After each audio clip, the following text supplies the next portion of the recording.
العاشرة تماما بتوقيت العاصمة أسمر. إلى حضراتكم نشرة الأخبار لهذا المساء، مستهلة إياها كالمعتاد بأهم وأبرز العناوين.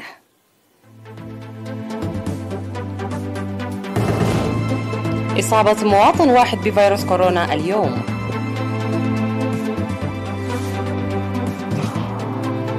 مستشفى أوروتا المرجعي يجري أكثر من 2500 عمليات جراحية ناجحة. المزارعون في قلوج يجهزون مزارعهم للخريف القادم. واشنطن تعتزم إرسال طائرات تشويش إلى برلين لتعزيز قدرة حلف الناتو. استمرار ارتفاع عدد الإصابات بكوفيد-19 في شنغهاي رقم الإقلاق. هواوي تعلن عن أرباح قياسية في 2021.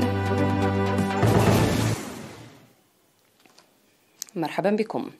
أكدت الفحوصات المخبرية التي أجريت اليوم في مركز الفحص بالأقليم الأوسط إصابة مواطن واحد بفيروس كورونا، وهو قادم من منطقة إمنحيلي، وبهذا بلغ عدد المصابين بفيروس كورونا حتى اليوم 9727، شفي منهم 9620 وتوفي 103، و4 مصابين لا زالوا يتلقون العلاج في المستشفى. وزارة الصحة 29 من مارس 2022.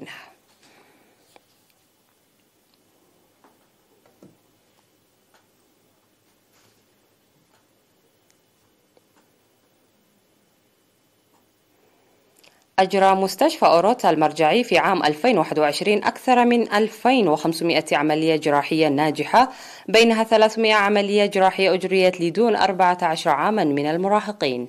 وأوضح مسؤول قسم الجراحة في المستشفى الدكتور يوسف تولدي أن العمليات الجراحية المنفذة بنجاح تشتمل على الجراحة العامة وجراحة المخ والأعصاب وجهاز التبول والأنف والأذن والحلقوم والأسنان والفك، وكذلك الطب الجراحي لما دون 14 عاما من المراهقين.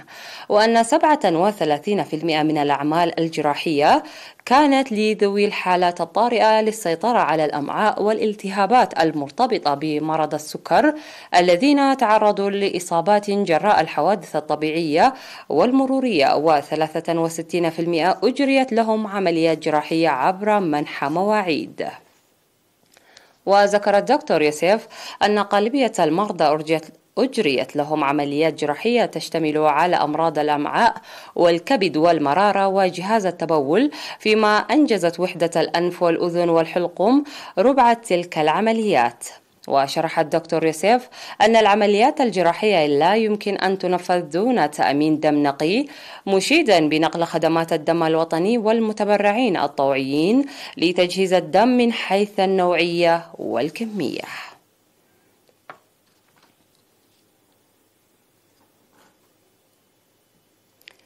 يقوم المزارعون في مديرية قلوج بتنظيم نفير جماعي لتجهيز مزارعهم قبل دخول الخريف. وأوضح مسؤول الزراعة في المديرية شاب قبرهيوت بيانه تسيير أنشطة نفير واسعة لحماية التربة والمياه بالاستفادة من تجربة الخريف الماضي. وأشار إلى أن مشاركة 300 مواطن يوميا في أنشطة النفير الجارية من كل 3 أيام هي جزء من الجهود الجارية لرفع الدخل الزراعي. وقال المشاركون إن أنشطة حماية التربة وحفظ المياه وخاصة تدريج الحقول الزراعية لها دور كبير في مضاعفة الإنتاج والإنتاجية الزراعية، مناشدين لتقديم دعم الجرارات الزراعية لمزيد من الفعالية.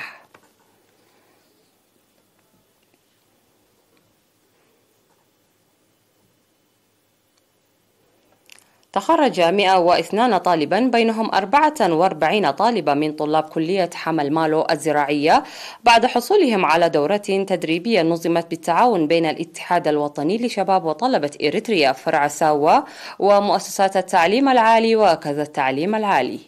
واشتملت الدورة المقدمة نظريا وتطبيقيا إلى جانب التعليم الأكاديمي على مبادئ الحاسوب والمنتجة والأدب، وهو جزء من البرامج المقدمة لرفع قدرات الشباب المهنية. وقال عميد الكلية البروفيسور ولد أملاخ ريا في مراسم التخرج التي جرت في 25 من مارس إن الكلية تقدم إلى جانب التعليم الأكاديمي الزراعي المتمثل في علوم الزراعة والأبحاث التكنولوجية الزراعية بمستوى البكالوريوس والدبلوم إرشادات زراعية للمزارعين والمؤسسات، وتنظم دورات مهنية لرفع قدرات الطلاب المهنية. من جهته ناشد مسؤول المشاريع بقسم الشباب في ساوا والتعليم العالي الشاب ميرون أبراهام الشباب الطلاب لمواكبة التطور التكنولوجي، مؤكدين أهمية الدورات المهنية. عقدت جمعية الفاكهة والخضر في مديرية الدخالة في 23 من مارس لقاء لمناقشة أنشطة الجمعية وبحث سبل تفعيلها. وأوضحت رئيس الجمعية السيد ويني إمبافراش أن جمعيتهم كانت تسير بخط ثابت نحو ادخار مبالغ مالية جيدة، إلى أن أنشطتها قد تعرقلت خلال السنوات الأربع الماضية بمختلف الأسباب، ومنذ العام 2021 استأنفت أنشطتها جيدا بالتعرف على الأسباب والمعوقات وإزالتها. وأشارت إلى استئناف الجمعية أنشطة توزيع المنتجات إلى المستهلك بشكل مباشر. وناشد الأعضاء بتخصيص سوق يسهم في توزيع منتجاتهم إلى المواطنين مباشرة. من جهته دعا مسؤول مكتب الزراعة في المديرية السيد نوغوسي ولد ميكائيل المزارعين العمل مع خبراء الزراعة واستخدام معدات زراعية عصرية وتطوير سبل أعمالهم لرفع منتجاتهم كما ونوعا. من جهته ذكر مدير المديرية السيد عند مسق الأدحنة المزارعين للتأطير في الجمعية والعمل من أجل تأمين القدرات الاقتصادية للجمعية وتقديم منتجات الفواكه والخضروات إلى المواطنين بأسعار معقولة، مؤكدا دعم إدارته للجمعية في كافة أنشطتها. هذا وتضم جمعية الفاكهة والخضروات في مديرية الدخالة التي تأسست عام 1998 تضم 362 عضوا.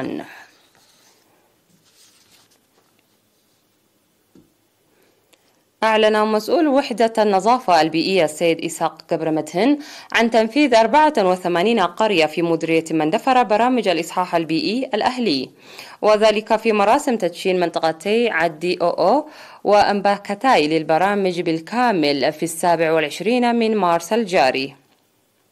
وأشار إلى عد السير عملية التنفيذ للبرنامج في بدايته إلى أن الجهود الحثيثة التي بذلتها لجان القرى الصحية والمهنيين الصحيين ساهمت في بلوغ عدد القرى التي نفذت البرامج إلى 56 قرية، والتي كانت الفترة ما بين عامين 2009 إلى 2020 حوالي 25 قرية، ولا زال العمل جاري لتنفيذ 11 منطقة متبقية البرنامج بنجاح.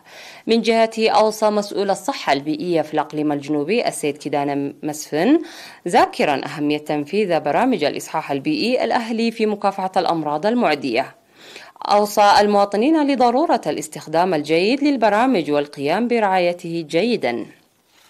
وأشاد مدير مديرية مندفرة السيد حزقياس وهبت بالمبادرة التي اتخذها سكان منطقتي أو وأمباكتاي داعيا القرى المتبقية اتباعهم. سيداتي سادتي، هذه كانت أخبارنا المحلية. فاصل قصير من ثم نعد لمتابعة الأنباء على الصعيد العالمي. رجاء يبقوا معنا.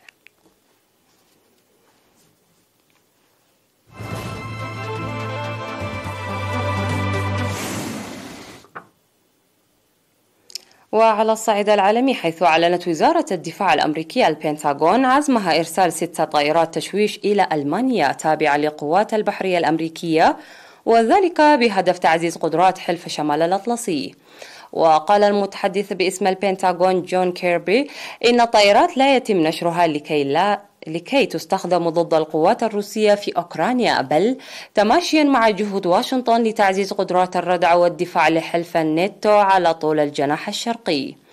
يذكر أن الولايات المتحدة خصصت نحو 7 مليارات دولار لمساعدة أوكرانيا على مواجهة الحرب الروسية ودعم الدول الأعضاء في حلف الشمال الأطلسي حسب مشروع الموازنة الذي نشرته إدارة الرئيس الأمريكي جو بايدن.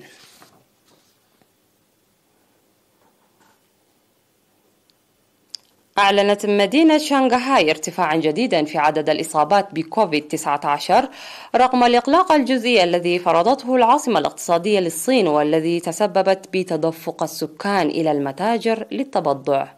وأصبحت هذه المدينة في الأيام الأخيرة بؤرة لمواجهة إصابات جديدة بالمتحورة أوميكرون من فيروس كورونا التي بدأ تفشيها ويتسارع مطلع مارس ما أدى إلى تغويض استراتيجية الصفر كوفيد التي تتبعها الصين.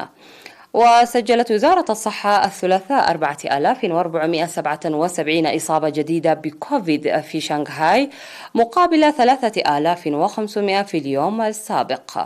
وتعد هذه الأرقام منخفضة على المستوى العالمي لكنها مرتفعة بالنسبة إلى الصين، حيث نادرا ما يتجاوز عدد الإصابات اليومية الجديدة 100 منذ ربيع 2020.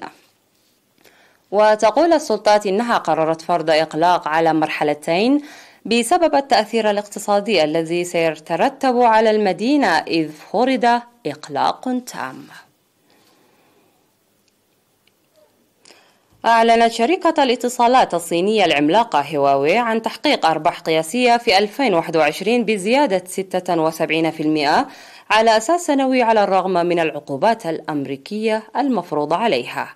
وقالت هواوي إنها سجلت خلال عام 2021 بأكمله أرباحا صافية بلغت 113.7 مليار مقابل 64.6 مليار في العام السابق، وهو ما يعد أفضل أداء لها منذ تأسيسها. من ناحية أخرى أظهرت مبيعات المجموعة انخفاضا بنسبة 28.5% خلال عام واحد لتصل إلى 636.8 مليار.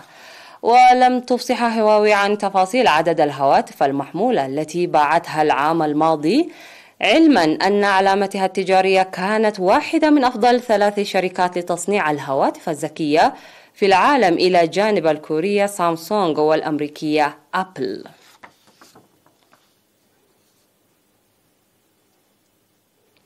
أفادت صحيفة يونيفرسال المكسيكية بمصرع 3 أشخاص وإصابة 4 آخرين جراء تحطم طائرة خاصة من نوع بيتش كرافت في ولاية موريلوس. وقال منسق الحماية المدنية في الولاية إنريكي كليمنتي غلارادو إن 3 أشخاص لقوا مصرعهم وأصيب 4 آخرون في حادث تحطم طائرة خاصة هوت ارتطمت بمتجر صغير. وأشارت التقارير الإعلامية إلى أن الطائرة من طراز بيتش كرافت كان على متنها 4 أشخاص توفي 3 منهم، فيما أصيب 3 آخرون كانوا بالمتجر. وتم نقل جميع الجرحى إلى المستشفى لتلقي العلاج. في الختام إليكم تذكيرا بأهم ما جاء في هذه النشرة. إصابة مواطن واحد بفيروس كورونا اليوم.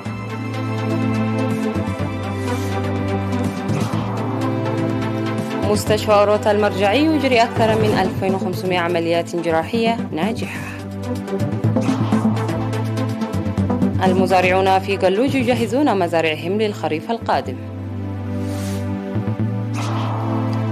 واشنطن تعتزم إرسال طائرات تشويش إلى برلين لتعزيز قدرة حلف الناتو. استمرار ارتفاع عدد الإصابات بكوفيد-19 في شنغهاي رغم الإغلاق. هواوي تعلن عن أرباح قياسية في 2021. انتهت النشرة، قدمتها لكم حنان عمر جيلاني، إلى اللقاء.